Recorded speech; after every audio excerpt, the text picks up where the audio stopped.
this week we have fiery, initiatory new moon in Aries on April 17th, 2026 at 7:51 a.m. Eastern at 27 degrees, 28 minutes Aries.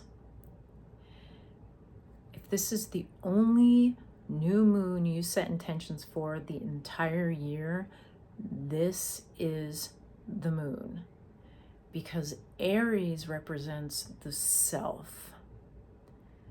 This is where you get to express your desires.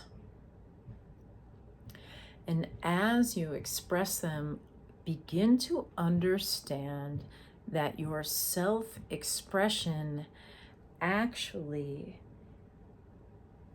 expands from being self-centered to include the well-being of more and more creation.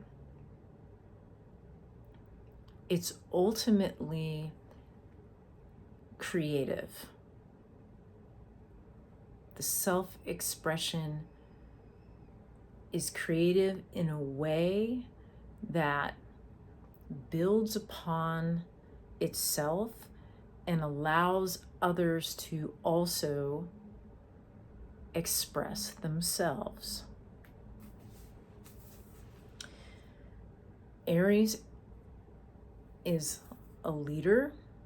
Aries is also the child of the zodiac. They go head first, they initiate, they're enthusiastic, they get others excited to also create, right? They're heroes battling cynicism, boredom, and lethargy. They're breaking out of this dull, tried, rote way of being. And they give us the courage. That energy of Aries gives us the courage to create our own reality.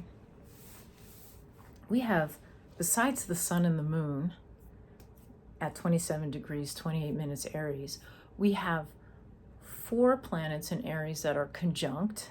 We have Mercury, which transmits insight through fire, right? This is the energy of Aries moving through Mercury's excitement and creating that spark, right? Putting out ideas that create a spark. We have Mars, which is pure desire energy. It's Eros. It's ready for a fight, right? I love what Caroline Casey says about Mars, which is also Aryan, is Aries energy. All desires are pure if we distill them back to their original intention. A lot of us have this problem with following our desires because we've been taught that it's selfish. But on the larger scale, here we'll go on more with what she has to say. The gods did not place desires in our psyche to be thwarted or disappointed, but rather as an incentive for growth. Desires are our instructional blueprints of the possible. So if you can dream it, you can be it. Right? And Mars is almost exactly sextile Pluto in Aquarius. And while Pluto's in Aquarius, it's a rebellious energy for the collective right now. And it's an air energy. Pluto's in Aquarius, which is air, stoking the fire. So we do have a lot of rebellion energy in the air. Now, it's exact with Mars, but Mercury, Saturn, and Neptune are also sextile Pluto right now, like on a little bit of a wider scale. So then we have Saturn, which some people are like, oh my God, Saturn and Aries is can be difficult, but Saturn and Aries will help us to build the foundation, to build the structure in which to contain our desire, to move our desire forward. If we don't have a structure, the desire just kind of flops around and there's no flow, right? So the containment is actually very powerful. And then we have Neptune, which is our dreams and our imagination. Neptune's been in Pisces for 14 years. Now it is in Aries, and for that 14 years, the dream has been cooking. It's been sort of this amorphous thing. Now it's time to take action. Okay? So this is a very active time. And we also have Chiron, which is an asteroid conjunct the sun and the moon. And Chiron shows us maybe where we have experienced something that is maybe a recurring pain in our lives. This is something that we can allow that to be a thing that helps us to have a little friction for our desire, right? You need friction in order to have heat. So how can we use everybody calls Chiron the wounded healer, but I just say, what is the thing that seems to be a recurring theme? It's time to take that thing and let it become a strength rather than something that feels like it's holding you back. Venus and Jupiter are also sextile right now, both in their Venus is in Taurus, and it's about creativity, love, and beauty, and Jupiter is in Cancer, which is about nurturing, and they are both feeding one another. So whatever this creativity is, this desire, let it be something that is nurturing. And finally, we have Uranus at the end of Taurus, which is also in a very wide sextile to all these Mercury, Mars, Saturn, and Neptune. And Uranus, again, is going to feed into that rebellion. We've been seeing it this week quite a bit. We have somebody burn down a warehouse. We have, it's like the scales have been falling from our eyes for a while now. And the structure of our culture and some of our democracy is on a precipice, right? Corruption is cropping up everywhere, and it's now a time for us to create how we want to be experiencing our lives. And all of this Aries energy, 1, 2, 3, 4, 5, 6, 7 planets in Aries, giving us the courage to do that. What kind of world do you want to be living in? It's up to us. It's up to you to create it. It's up to me. What kind of world do I want to live in? It's up to me to create it. And ultimately,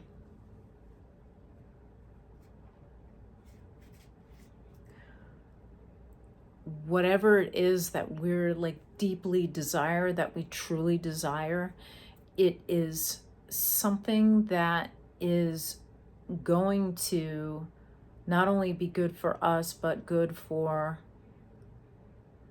the world.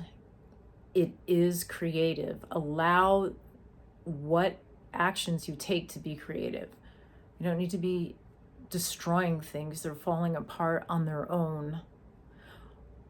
We need to allow ourselves to break through and create what's next.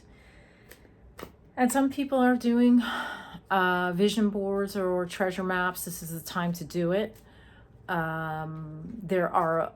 There's a lot of instruction on that, but basically you find imagery for things that you want to focus on. You also put a picture of yourself on the vision board, because it's yourself that you're focusing on, your own desires that you're focusing on, not what you think you should be doing, or what you think someone else wants for you, but what you want for you. And I'd say there's really good instructions for that on Astrology Hub right now. You can look up Astrology Hub treasure map, and there is a video or a podcast regarding the treasure maps. But I've been doing treasure maps for a long time. In the last 2 years, I haven't done one because I just was dealing with, the death of my mother, and just a lot of change happening. And I just was like, I need to sit back and let the universe sort of do its thing. But now I'm definitely doing a treasure map, and I'm starting that tomorrow. And you want to try to do your treasure map. Try to get it mainly finished before the next full moon.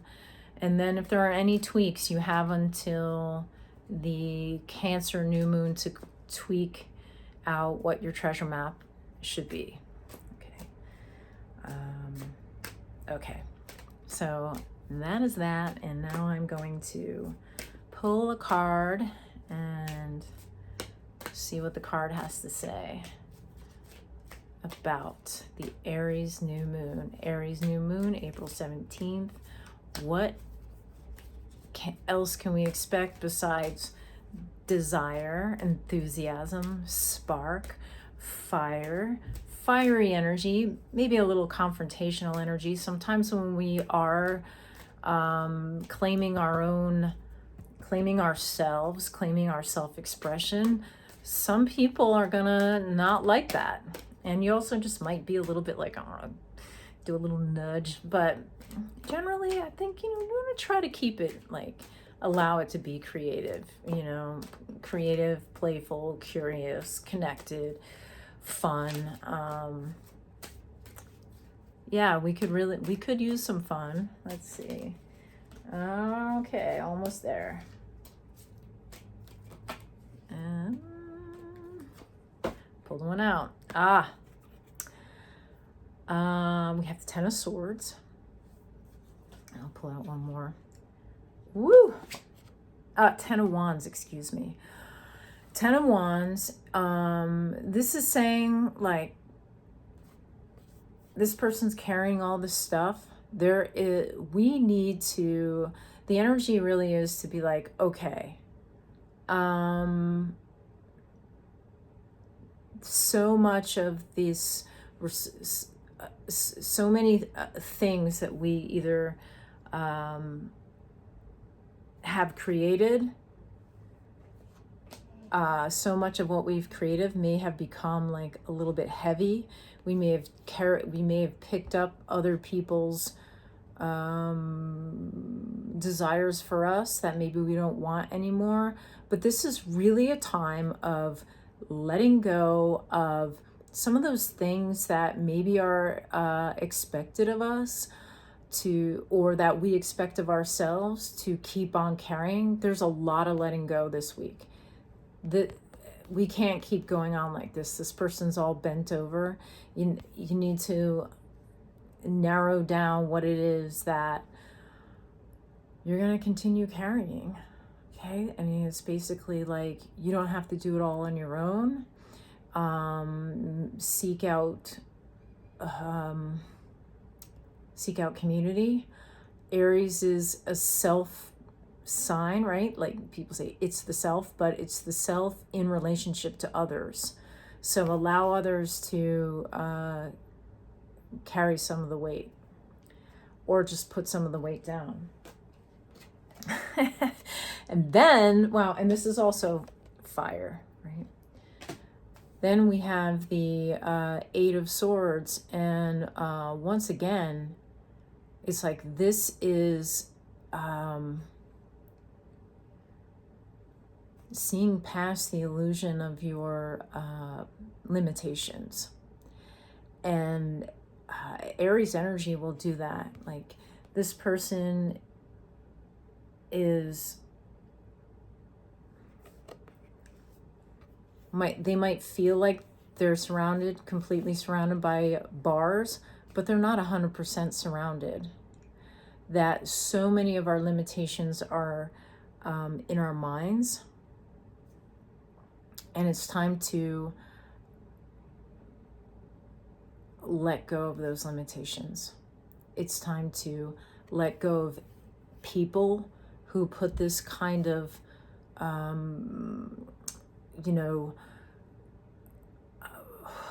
do I want to call it? Constriction on us. It's time to let go of constriction and to move forward,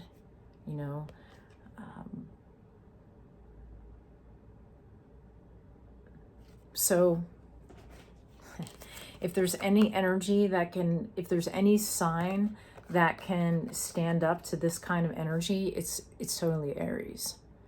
Because Aries is like, yeah, I'm not going to be constricted. I'm not going to like hang on to bullshit. I'm not going to let anyone control me. I am moving forward. And that takes courage. So this is a week where we need to have a little bit of extra courage. Call on all these planets in Aries to do that. And create that vision board so that when you do feel like, oh my gosh, I don't know what I want, or I'm afraid to move forward, you take a peek at that, you see the vision and you keep, and then that helps you to focus. It helps you to have courage. And at the bottom of the deck, voila, the star. The star is just that, is the vision toward manifestation, is hope, and hope in the darkness. So there is ultimately hope. Let these two, they're both sort of like trouble. They feel like trouble cards. Let the trouble be the friction that moves you in the direction of your vision. All right. Have a beautiful week. I'll see you soon. Peace.